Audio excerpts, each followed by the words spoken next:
La 4e année de notre mariage, Ethan Cole et moi avons conclu un accord conjugal. Il donnait son amour aux femmes extérieures et son argent à moi. Les années suivantes, J. est attendu avec joie de recevoir l'argent en espérant sa mort. Finalement, après s'être suffisamment amusé, il a regretté. Un jeune homme m'attendait pas à ce que Ethan vienne ici aujourd'hui. Il a poussé la porte en sentant l'alcool. Elle m'a jeté un regard, puis elle s'est dirigée en titubant vers les toilettes. Alors que je prenais les vêtements pliés pour partir, J. ai entendu le bruit de sa chute dans les toilettes. Je n'y ai pas prêté attention et ai rangé les pantoufles usagées dans l'armoire à chaussures. Puis au moment de fermer la porte, J. ai de nouveau entendu ses gémissements de douleur étouffés. Je me suis souvenu qu'une semaine plus tard, c'était le jour où Ethan devait me verser l'argent. J. ai donc remis les vêtements devant la porte et suis retourné voir comment allait Ethan. Il gisait immobile sur le sol sans aucune blessure visible sur son corps et aucune trace de sang au sol. Je ne savais pas où il était blessé. Accroupi, J. ai appelé son nom. Sa voix était si faible que je n'arrivais pas à entendre ce qu'il disait. Je me suis alors rapproché et J. ai entendu crier Eli, Eli. C'est alors que J. ai compris qu'il cherchait une femme nommée Eli. J. ai fouillé dans ses poches pour trouver son téléphone, puis je lui ai demandé. Ethan, quel est le code de ton téléphone? Je vais appeler cette personne nommée Eli. J. ai attendu longtemps sa réponse, mais en baissant les yeux, J. ai réalisé que Ethan s'était déjà endormi. J. ai eu du mal à le traîner jusqu'au lit dans la chambre, puis J. ai repris mon sac pour partir. À ce moment-là, quelqu'un a frappé à la porte. En ouvrant, J. ai vu des yeux gonflés par les larmes. Ce visage m'était inconnu. Après toutes ces années sans prêter attention à Ethan, J. avait perdu le compte de ses conquêtes amoureuses. Apparemment tout le monde savait déjà que Ethan et moi ne faisions plus que semblant d'être un couple. C'est pourquoi elle me posa cette question d'une voix rauque de pleurs. Ethan est là, je veux le voir, je lui demandai alors avec hésitation. Tu es Eli. Elle hocha la tête puis me demanda. Ethan, t'es à parler de moi. Je sortis de la maison avec mon sac puis la pressai de rentrer. Dépêche-toi, Ethan te cherche. Une fois descendu, je reçus un appel de mon amie Chloé. Au téléphone, elle me parla avec enthousiasme des revenus plutôt corrects de notre petite auberge en bord de mer ce mois-ci. Après avoir conclu un accord avec Ethan pour qu'il me donne de l'argent, J. ai commencé à en avoir de plus en plus. Investir dans cet hôtel n'était pas une décision mûrement réfléchie. À cette époque, Ethan menait des relations amoureuses intenses et nous nous retrouvions toujours par hasard dans diverses situations. Pour éviter la gêne, J. ai donc emmené Chloé en vacances. Lors de mon voyage dans la 3e ville, ce paisible village balnéaire du Pacifique était si magnifique que l'idée de m'y installer m'a traversé l'esprit. J. ai donc acheté une maison puis J. ai commencé à imaginer ma vie future ici et par chance il y avait un local idéal à louer. C'est ainsi que Chloé et moi avons fondé ensemble cette pension familiale. Je lui avais dit qu'une fois tout stabilisé ici je songerais à quitter Ethan. Alors elle m'a demandé au téléphone, Eleanor, quand est-ce que tu viens t'installer pour de bon? Attendons encore un peu, elle a insisté, tout est en ordre maintenant, qu'est-ce que tu attends de plus? J'y attendais de soutirer plus d'argent, de sentir que toutes ces années avec Ethan pouvaient être compensées par l'argent. Ou peut-être quand l'argent que Ethan me donnait me semblerait suffisant pour parer à tous les risques. C'est aussi pour cela que Ethan et moi nous sommes disputés longtemps jusqu'à ce qu'il propose de me dédommager financièrement en échange de ne plus m'immiscer dans sa vie extérieure. La seule justification que je me suis trouvée quand on ne peut avoir à la fois l'amour et la fortune, je préfère être celle qui possède la richesse. L'amour est changeant, il se perd trop vite tandis que l'argent m'appartiendra toujours. 3. Je conduisais vers mon cours de yoga quand J. ai reçu l'appel d'Ethan. Ces années où J. ai renoncé à Ethan, J. ai cultivé de nombreuses passions. Ces moments où Ethan emmenait sa nouvelle petite amie à des fêtes, où il l'emmenait dans les centres commerciaux les plus animés du centre-ville, où il retournait dans notre ancienne maison. Pour les éviter, je me précipitais en voiture vers divers cours. Lorsque cette habitude de rester occupée est devenue quotidienne, je me suis rendu compte que je n'avais plus de nouvelles d'Ethan depuis longtemps. L'oubli était devenu une chose si simple. Il m'a demandé au téléphone, Eleanor Vance, quand reviens-tu? En réalité, cela faisait des années que je n'étais pas rentré dans cette maison. Je n'y retournais cette fois que parce que le concours auquel je participais nécessitait une robe à jupe assez large. J'y avais cherché longtemps dans les magasins du centre-ville sans trouver ce que je voulais. Puis en rentrant du travail, je me suis soudain souvenu en avoir acheté une il y a bien des années. Alors J. ai pris la voiture pour venir le chercher ici et c'est à ce moment-là, juste après l'avoir fini de ranger, que J. ai croisé Ethan qui rentrait libre. Dans mes souvenirs, Ethan ne vivait plus dans cette maison. Je ne m'attendais pas à ce que mon impromptu coïncide avec le retour soudain d'Ethan. Je lui ai dit, Ethan, je n'habite plus là-bas. Toutes ces années entre Ethan et moi, il n'est resté que l'argent, tout le reste avait été rompu. Je ne savais pas où il habitait et lui ignorait où je vivais. Alors que J. allait raccrocher, j'y entendis soudain Ethan dire une phrase. Je ne l'ai pas invité, elle n'est pas restée longtemps, tu peux continuer à tout casser dans cette maison si tu veux. 4. J. ai réfléchi longtemps avant de me souvenir de ce dont Ethan parlait. Maintenant je ne me souviens plus non plus de combien d'années cela remonte. Je me souviens seulement que c'était une nuit après le travail, je traînais mon corps épuisé pour rentrer à la maison. Et j'y ai vu une femme portant mes pantoufles tenant un verre d'eau et se dirigeant vers la chambre. En entendant le bruit de la porte qui s'ouvrait, elle me jeta un regard par-dessus son épaule. Elle ne montrait aucune crainte face à ma présence et me lança avec désinvolture. Ethan est malade, je viens m'occuper de lui. À cette époque, Ethan et moi étions simplement en froid au point de dormir séparément et il m'avait pourtant promis de ne jamais ramener ses femmes à la maison. Finalement, toutes les règles ont été transgressées par lui une à une. La femme parlait doucement dans la maison pour persuader Ethan de boire de l'eau et prendre ses médicaments. Je ne l'ai même pas regardé, je suis allé directement dans le débarras chercher un marteau. Et j'y ai commencé à tout détruire dans cette maison avec des bruits de fracas. Pendant que la femme hurlait, Ethan malade est sorti pour me demander ce qui se passait. Eleanor Vance, à quoi joues-tu? Je ne dis rien, je tends simplement la main vers Ethan pour qu'il me donne de l'argent. Donne-moi de l'argent, je veux acheter un nouvel appartement. Je ne vivrai certainement pas dans une maison où des autres ont vécu. Au moment de signer le contrat des HAJ, ai reçu un appel d'Ethan. Eleanor, j'y ai fait rénover la maison pour toi. Je signais des un très net et décidé, garde-les, je ne rentrerai plus. De l'autre côté, Ethan, fou de rage, déclara que celui qui veut habiter cette maison y aille, je n'y retournerai plus. 5. Je n'éprouve aucune affection pour la maison après sa rénovation.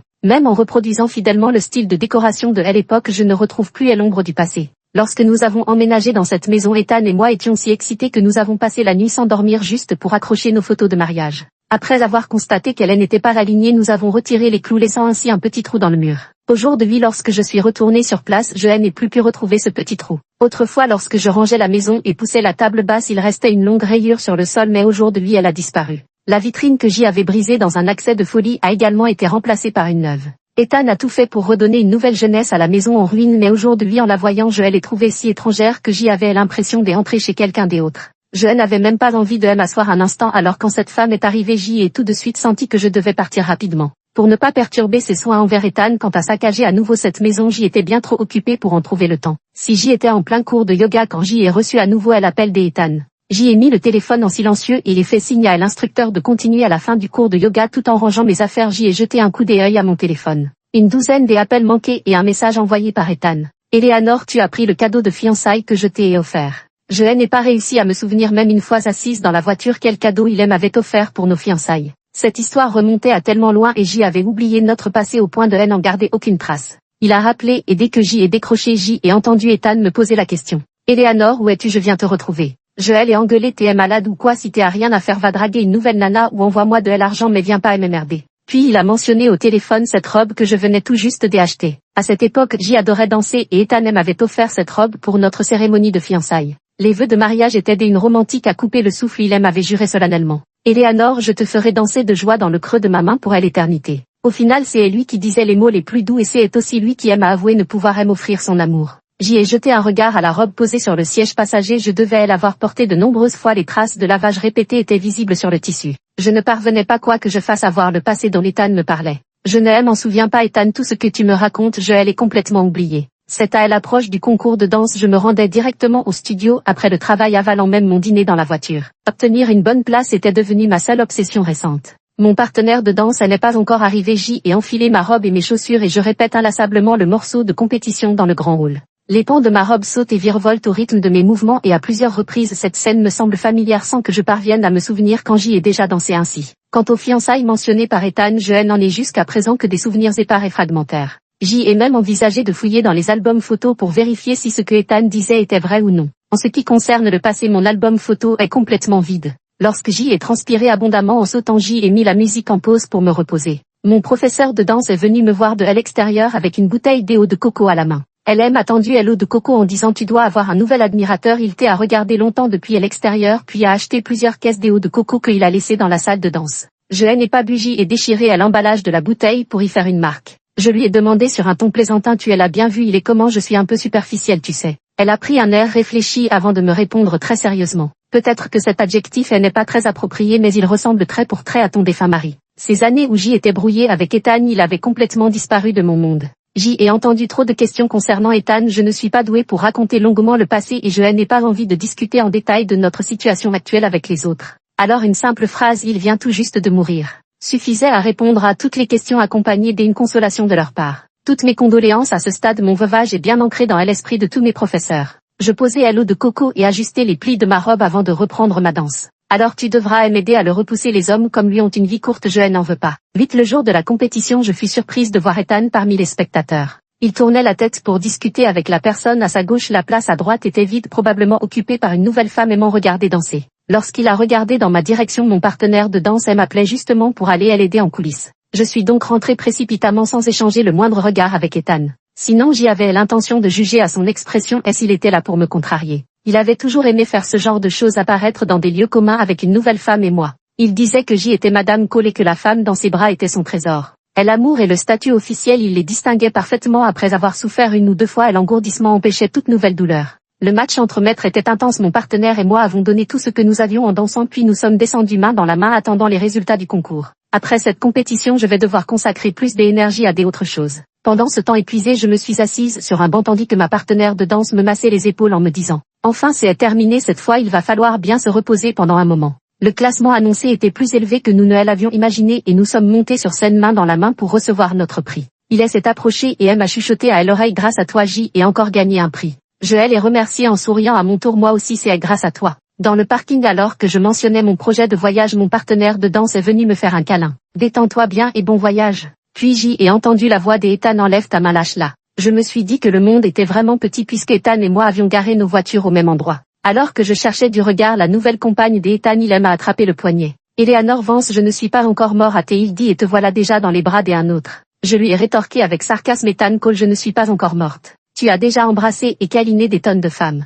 Juste à ce moment-là l'alarme de mon téléphone a retenti elle est sortie et elle est montrée à Ethan. À l'écran elle s'affichait en gros caractères il est temps de réclamer l'argent quand il s'agissait de réclamer mon dû je n'y allais jamais par 4 chemins dès que l'alarme sonnait je passais immédiatement un coup de fil à Ethan. Fais-moi un virement puis je vérifiais sans cesse le solde de mon compte bancaire. Mon partenaire de danse resta figé sur place puis me demanda en bégayant. Eleanor cessez est ton mari répondis-je avec un sourire gêné. J'y ai toujours espéré qu'il meure mais il était trop coriace pour mourir. 9 Je suis devenue la seule de notre cercle à remporter des prix de manière consécutive. Alors que je contournais Ethan en voiture le trophée à la main j'y ai reçu le rappel. Eleanor viens ici pour fêter ça avec nous. J'y ai alors dirigé ma voiture vers l'endroit indiqué par mes amis. La voiture d'Ethan me poursuivait sans relâche. Sur le parking il a proposé de me raccompagner mais j'y ai refusé. Cette voiture qui avait transporté tant de femmes me semblait vraiment sale. Quand j'y ai poussé la porte en tenant le trophée une pluie de pétales s'est abattue sur moi. Tout le monde célébrait le succès de ma carrière. J'y avais déjà vu ces pétales voltiger ainsi dans les airs. Ethan avait autrefois courtisé une femme avec toute la sincérité de son cœur. Ce jour-là j'y avais convenu avec Chloé de visiter le nouveau centre commercial qui venait d'ouvrir.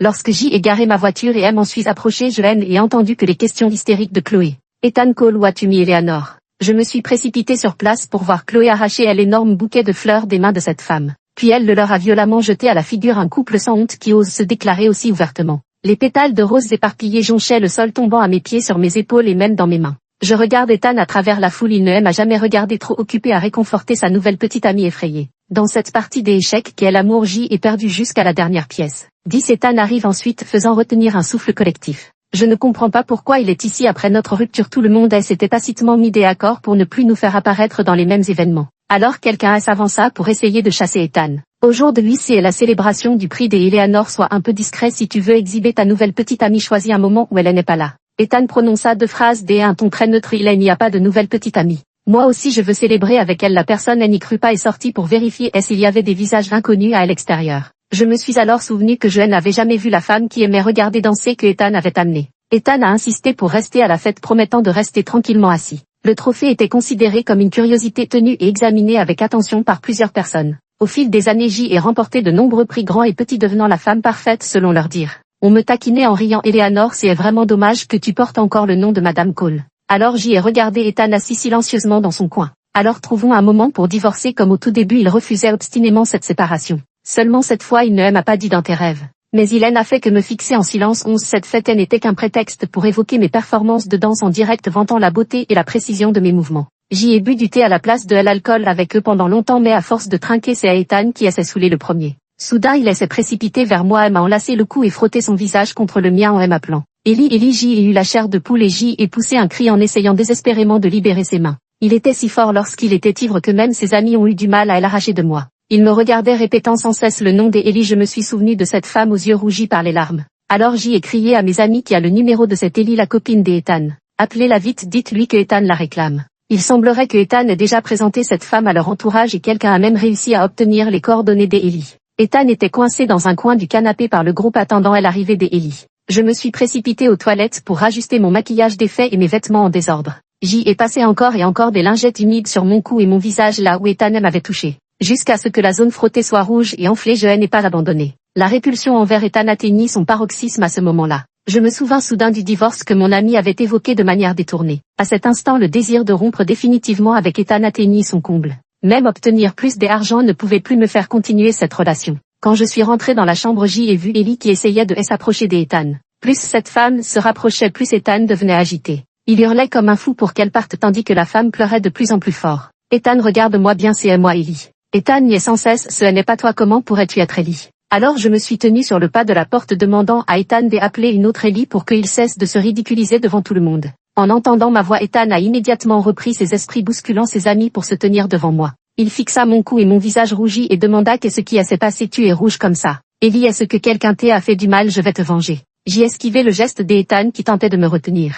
Puis je restais là à rire d'Ethan, tu te trompes de personne, je ne suis pas Ellie. Il se mit alors à pleurer à chaudes larmes, tu es Ellie, tu as oublié que je t'ai appelé toujours comme ça autrefois, ma Eleanor. Cette fête, j'y avais décidé d'y mettre fin, alors je me dirigeai vers la table pour prendre le trophée et à m'en aller. Ethan me rattrapa et demanda à Ellie, où vas-tu? Je soupirai et lui dis, Ethan, je suis du genre rancunier, je me souviens seulement de toutes les façons dont tu m'as blessé ces dernières années, pas de la manière dont tu as été bonne avec moi autrefois. 12 Ethan et moi n'en sommes pas arrivés là du jour au lendemain. La première fois que j'y ai détecté les signes de l'infidélité d'Ethan, c'est en remarquant un petit amas de fossiles dans ses cils. Ce jour-là, il était rentré en disant qu'il était fatigué puis s'était allongé sur le canapé pour se reposer les yeux fermés. Après avoir fini mon travail, j'y ai pensé à lui masser les tempes. Puis j'y ai remarqué ce fossile quand je l'ai retiré avec mes doigts. Ethan a même crié de douleur. J'y ai l'habitude des extensions de cils et Ethan n'a pas non plus la manie de porter des fossiles. Alors je lui ai donné une torsion et devant son froncement de sourcils interrogateur, je lui ai présenté le cil. Ethan, à quelle femme appartient ça? C'était la première fois que Ethan commettait une telle erreur. Avant même d'avoir eu le temps de trouver une excuse, je me suis instinctivement excusée. À ce moment-là, j'y ai demandé le divorce mais il a toujours refusé. Le soir même, j'y ai déménagé dans la chambre des amis dormant séparément d'Ethan. Cette affaire s'est finalement transformée en une situation où Ethan et moi sommes devenus les étrangers les plus familiers. Je n'ai jamais réintégré la chambre principale. Ethan a rencontré une nouvelle femme qui l'intéressait pendant cette période de guerre froide. Le soir où Chloé a ruiné sa déclaration, Ethan est rentré furieux et m'a fait une scène. Il était vraiment attaché à cette femme, chaque mot qu'il prononçait était une accusation contre moi pour avoir ruiné ses plans soigneusement élaborés. J'y ai de nouveau évoqué le divorce mais Ethan a continué à refuser. Je lui ai demandé pourquoi il s'accrochait, s'il ne m'aimait plus et il m'a répondu, je n'ai aucune envie de me remarier. Eleanor, je ne peux pas t'offrir l'amour mais je peux te donner de l'argent. Cette nuit-là, je me suis tournée et retournée dans mon lit calculant ce que je pourrais obtenir en divorçant par voie judiciaire. Après tous ces calculs, la proposition d'Ethan restait toujours la plus avantageuse. Ainsi j'y ai accepté la demande d'Ethan et elle est considérée comme un distributeur de billets. Peu importe la femme qu'il aimerait tant qu'il me versait l'argent, attends, je ne lui ferai plus des histoires. Toutes ces années, mes sentiments pour Ethan étaient même moins profonds que ceux que j'y aurais pu avoir pour un chien errant au bord de la route. Il a soudain évoqué à l'époque lointaine de mon Eleanor mais je ne me souvenais déjà plus de quelle année il s'agissait. 13 Je me suis envolée le lendemain vers cette ville balnéaire où se trouvait l'hôtel. Chloé m'attendait bien préparée à l'avance et en me voyant elle s'est plainte du message que je lui avais renvoyé la veille pour lui annoncer ma venue, ce qui elle avait obligée à se précipiter pour préparer mes plats préférés.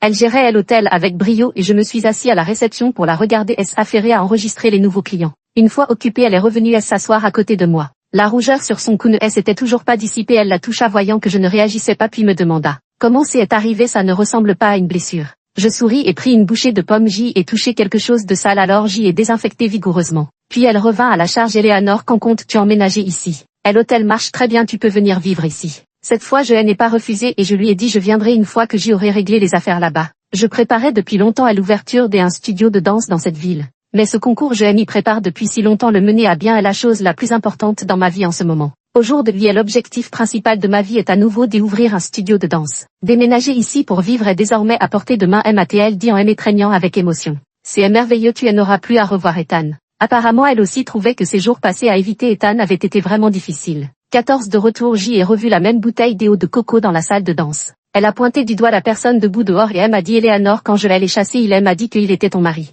Mon rôle de veuve joué pendant tant d'années a été soudainement brisé par l'apparition inattendue d'Ethan. Elle m'a regardé en fronçant les sourcils puis a soupiré avant de me parler. Il est venu plusieurs fois récemment, parle-lui sérieusement. Je posai ce que je tenais et sortis pour le voir, cela faisait probablement des années que nous ne nous étions pas assis face à face. Je me sentais mal à l'aise et pressé Ethan d'un ton impatient. Dépêche-toi de parler et par vite. Il me demanda pourquoi je racontais partout qu'il était mort. J'y ai aussi avoué franchement avoir fait de telles choses. Je vis seul, je travaille sérieusement et après le travail je cultive diverses passions. Le chien à la maison peut veiller avec moi pour regarder des films et partager mes repas. Je participe aussi occasionnellement à des soirées entre amis. Ethan J est toujours mené une vie de célibataire mais sur les documents légaux mon statut reste celui d'une personne mariée. Je ne comprenais pas pourquoi je vivais ainsi puis j'y ai réalisé que c'était probablement parce que j'y étais veuve, voilà pourquoi. Je me suis rendu compte que j'y espérais la mort d'Ethan lorsque le virement habituel a été retardé. J'y ai attendu jusqu'à minuit pile le jour convenu sans recevoir aucune notification de virement sur mon compte bancaire. Pour la première fois j'y ai composé son numéro avec une excitation fébrile.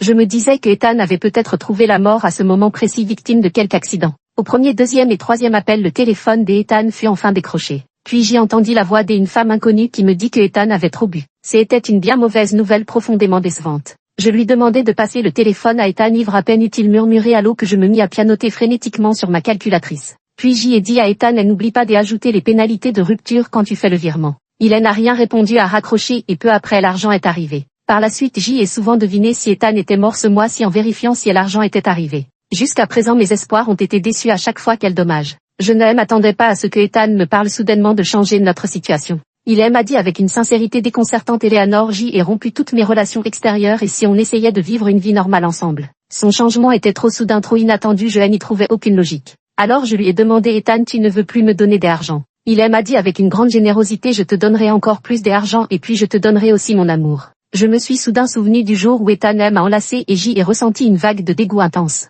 Il était si répugnant que je ne voulais tout simplement pas avoir trop de contact avec lui. Je lui ai ri au nez, je ne suis pas une décharge ici, qu'est-ce que je ferai de ton amour, je n'en ai que faire. Au moment de me lever pour partir, je me suis soudain souvenu de ce que Ethan m'avait dit lorsqu'il m'avait avoué sa première erreur. À ce moment-là, l'excitation de la nouveauté avait vaincu ses principes moraux. Ainsi, après tant de détours, toutes ces années où Ethan avait papillonné tout en pensant à revenir, ce n'était que parce qu'il en avait assez joué et qu'il commençait à regretter. 15 Dès le lendemain, j'y ai envoyé à Ethan les papiers du divorce par courrier. Il m'a appelé après avoir reçu le colis. Son ton était plein de suspicion. Eleanor, tu ne veux plus d'argent. Apparemment ces dernières années où j'y ai pris l'argent et disparu docilement de sa vie, je lui ai donné à l'illusion que j'y aimais l'argent. Puisqu'il pouvait utiliser l'argent pour que je ne l'aime plus, il pouvait aussi l'utiliser pour que je continue à l'aimer. Seulement il n'a jamais compris que mon compromis dès alors n'était dû que à sa promesse, tant que je ne le dérangerais pas, il ne me dérangerait pas non plus. Je me suis dit que puisque je devrais de toute façon vivre seul par la suite, autant profiter de l'argent que Ethan était prêt à me donner. Après cela, il a vécu sa vie joyeuse et moi la mienne. Si Ethan n'avait pas joué cette scène de repentir soudain avec moi, j'y aurais peut-être pu continuer cette vie de non-interférence mutuelle jusqu'à la fin de mes jours. Jusqu'à présent, mon plus grand souhait a toujours été que Ethan meure avant moi. Les jours où Ethan ne se souciait guère de moi, j'y ai amassé une petite fortune grâce à l'argent qu'il me donnait. Autrefois, je ne trouvais pas particulièrement pénible de mener cette vie de couple en apparence seulement. Mais maintenant que Ethan évoque à nouveau son ancien amour pour la première fois, je ressens un urgent désir de retrouver ma liberté. Quitter Ethan était devenu la priorité absolue. À 16 ans, j'y ai appris par des amis que Ethan organisait une cérémonie de réconciliation somptueuse et extravagante. Le retour soudain d'Ethan a surpris tout le monde.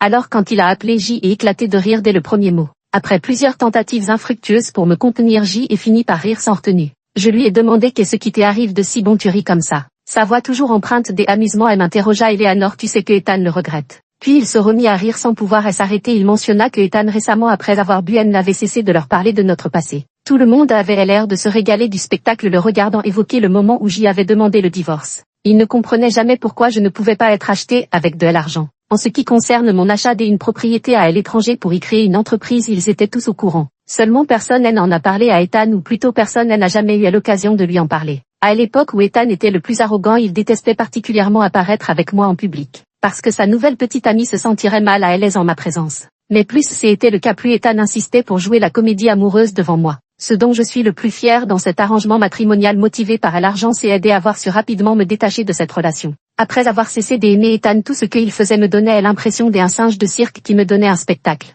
Alors plus tard, les amis ont tacitement évité que moi et Ethan nous retrouvions dans les mêmes occasions. Cette fois-ci, son appel était encore pour me prévenir. Ethan est en train d'aménager la maison, il dit qu'il veut te demander pardon demain. Eleanor ne répond pas à son appel et ne vient pas. Tout comme quand Ethan était devenu un salaud, il m'avait conseillé de la même manière. Eleanor ne l'aime plus, aime son argent, si tu veux, c'est toujours mieux que d'aimer cet homme. Alors j'y ai fini par aimer Ethan de moins en moins et l'argent de plus en plus. 17 Le lendemain, ils m'ont même fait un compte rendu en temps réel de la situation. Ethan m'a bien appelé plusieurs fois, mais je n'ai jamais répondu. Puis il y a eu ces appels téléphoniques de ses amis que je n'ai pas décrochés non plus. Mais ils ont quand même réussi à entrer dans la maison et à le dire à Ethan comme s'il jouait une pièce. J'y ai appelé Ellie, elle devrait arriver d'un moment à l'autre. Pendant l'attente, j'y ai vu les quelques photos que il m'avait envoyées. C'était vraiment une mise en scène grandiose. Ethan était toujours comme ça quand il était en phase d'admiration, il se creusait la tête pour vous plaire. Seulement Ethan n'a jamais compris la femme que je suis devenue. J'y avais dépassé l'âge où une jolie robe pouvait facilement m'acheter. L'eau de coco posée sur la table, en réalité je n'en ai plus jamais bu par la suite. L'énorme bouquet de fleurs placé au centre ne symbolisait pas l'amour pour moi mais bien l'adultère. Cette cérémonie de réconciliation qui semble solennelle mais manque de sincérité ne mérite même pas un seul point à mes yeux. Je répondis mauvaise critique, la réponse arriva rapidement de l'autre côté. Je suis du même avis, vraiment médiocre, personne n'a trouvé ça beau. Mais 10 minutes plus tard, quelqu'un vint contredire cette opinion, ils déformèrent intentionnellement le nom d'Ellie dans la bouche d'Ethan. J'y ai fait venir cette Ellie de la dernière fois au moment où elle a poussé la porte. Ce fut un silence de mort dans l'assistance. Ethan restant bouche bée tandis que Ellie fondait en larmes de joie. Ethan n'avait encore rien fait que Ellie s'écria je le veux, pour ne recevoir en retour que la réponse glaciale d'Ethan encore toi. Une personne présente prit la parole pour expliquer Ethan n'as-tu pas dit que tu aimais Ellie? C'est pourquoi je l'ai fait venir dans sa demande de réconciliation. Ethan ne cessait de ressasser le passé. Dans ses souvenirs lui et Eleanor étaient tendres et heureux mais tout le monde se rappelait surtout des scènes où il étalait son amour avec cette Ellie. Alors personne ne voulait vraiment lui tendre la main, on avait plutôt imaginé cette manœuvre pour pêcher en eau trouble. La fin de cette farce fut une rupture entre les deux. Le processus de rupture fut marqué par des mots blessants et des coups bas échangés. Autrefois lorsqu'il s'aimait encore il qualifiait ce sentiment immoral de transgression des tabous. Au jour de vie Ethan accuse quel genre de personne respectable pourrait s'éprendre d'un homme marié. Eleanor lui rétorque quel homme honorable voudrait une maîtresse alors qu'il a déjà une épouse. À ce moment-là Ellie avait déjà compris qui était celle que Ethan voulait reconquérir. Alors elle se moqua de ce salaud d'Ethan qui voulait revenir vers son ancienne flamme. Elle maudit Ethan de toutes ses forces espérant qu'il n'obtienne jamais ce qu'il désirait. En réponse Ethan lui lança violemment le bouquet de fleurs au visage en lui ordonnant de se taire. Dans une pluie de fleurs éparses J était témoin des hauts et des bas des sentiments d'Ethan.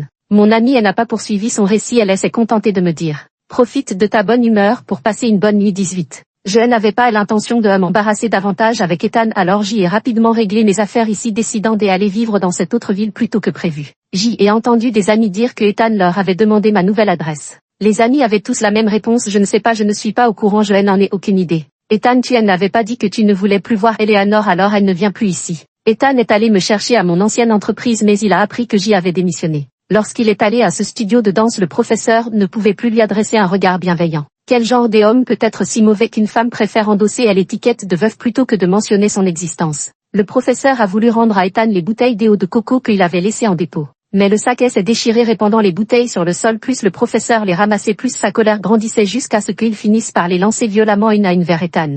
Je sais ce qui la met en colère une fois en dansant je me suis foulé le pied la douleur était telle que j'y étais en sueur et je devais aller à l'hôpital seule. Elle a insisté pour m'accompagner et quand j'y ai dit que je pouvais y aller seule elle m'a reproché de vouloir jouer les héros. C'est aussi sur le chemin de l'hôpital qu'elle m'a parlé d'Ethan. Eleanor puisqu'il est mort tu devrais penser à en trouver un autre au moins pour prendre soin de toi dans des moments comme celui-ci. Résultat celui qui aurait dû mourir ne l'a pas fait mais même si j'y avais trouvé Ethan il ne se serait pas occupé de moi. 19 J'y ai vu Ethan la veille de mon départ. Chloé a demandé spécifiquement un sandwich et une charcuterie en ville que je devais lui apporter le lendemain. En partant après l'avoir acheté j'y ai entendu Ethan m'appeler. Puis j'y ai vu Ethan monter rapidement pour me saluer. Eleanor je ne m'attendais pas à te rencontrer ici. Il leva les yeux vers l'enseigne du magasin alors c'est ça que tu aimes manger maintenant. Cette familiarité forcée après des années d'étrangeté était profondément inconfortable. Je brise à l'illusion de paix que Ethan s'efforce si désespérément de maintenir. Ethan arrête ça tu me mets bien plus mal à l'aise en venant me saluer ainsi qu'en m'ignorant complètement. Il reste silencieux et l'atmosphère redevient glaciale en un instant.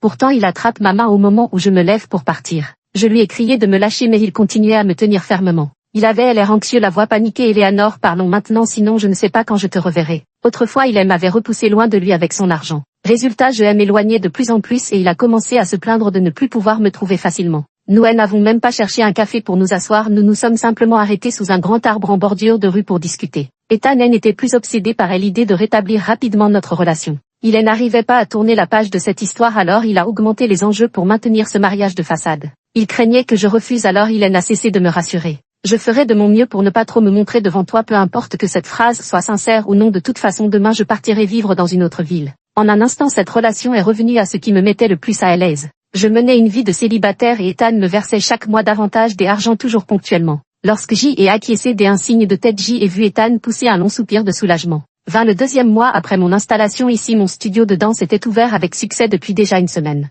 Pendant une pause entre les cours de danse une jeune élève s'est approchée de moi a touché ma robe et elle n'a pas cessé de la complimenter. La robe de la professeure Ellie est vraiment jolie puis j'y ai reçu un message d'une amie. Ethan semble avoir perdu la tête ces derniers temps il reste toujours planté devant cette épicerie fine. J'y ai probablement aimé une femme gourmande pourtant je me suis soudain souvenu de ce jour où Ethan avait fixé à l'enseigne de ce restaurant avec sérieux avant d'en prononcer le nom à voix haute. Je savais bien que sa promesse de réduire au maximum ses apparitions devant moi était fausse. Il avait tout de même préparé le terrain pour recoller petit à petit les morceaux de notre relation brisée. Ces 2 derniers mois l'argent d'Ethan est arrivé ponctuellement sans qu'il tente la moindre approche pour sonder ma situation actuelle. De toute façon nous sommes maintenant séparés par des montagnes et des rivières ce qu'il fait m'échappe complètement. Quant à la réconciliation quoi qu'il fasse il n'y a pas la moindre chance. 2 ans plus tard à la date prévue du virement Ethan n'avait pas envoyé l'argent à temps. Je passais un coup de fil à Ethan après minuit mais personne ne répondit. Puis je me suis retrouvée à nouveau submergée par des pensées désordonnées et incontrôlables. Et l'idée de la mort d'Ethan s'est remise à sauter frénétiquement dans mon esprit. J'ai envoyé un message prudent à un ami pour me renseigner sur le sort d'Ethan.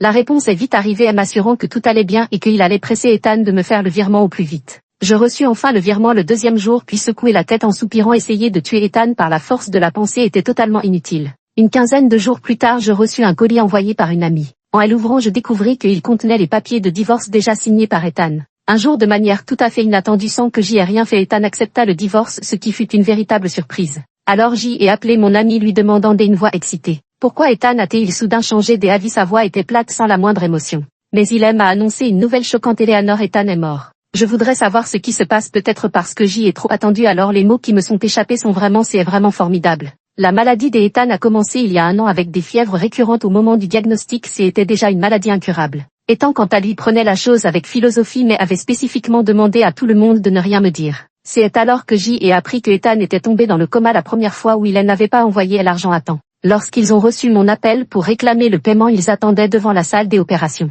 Je fouille dans ses poches pour trouver son téléphone puis je lui demande. Un ami m'a appelé pour me dire que Ethan avait fait un testament et m'avait légué toute sa fortune. Tout s'est passé exactement comme je l'avais prévu. Après la mort d'Ethan, je me suis emparée de toute sa fortune. Enfin j'y ai réalisé mon rêve. Elle m'a crié avec enthousiasme une jeune élève venue prendre son cours de danse. Professeur Eleanor, regardez vite, est-ce que cette tenue me va bien? Je me retourne et vois qu'elle porte une robe sur mesure identique à la mienne. Je souris et hoche la tête. C'est vraiment magnifique, si beau que je n'arrive plus à ouvrir les yeux. Sa mère s'approcha et lui tapota doucement la tête. Je te hais déjà dit mon cœur, c'est la maîtresse Eleanor. La petite élève insistait pour m'appeler professeur Ellie. Sa mère me regardait alors en riant. Alors souhaitons que notre professeur Eleanor apporte toujours la lumière comme son nom l'indique. Le ciel longtemps couvert s'est soudain dégagé et tout s'est arrangé comme par magie. Fin.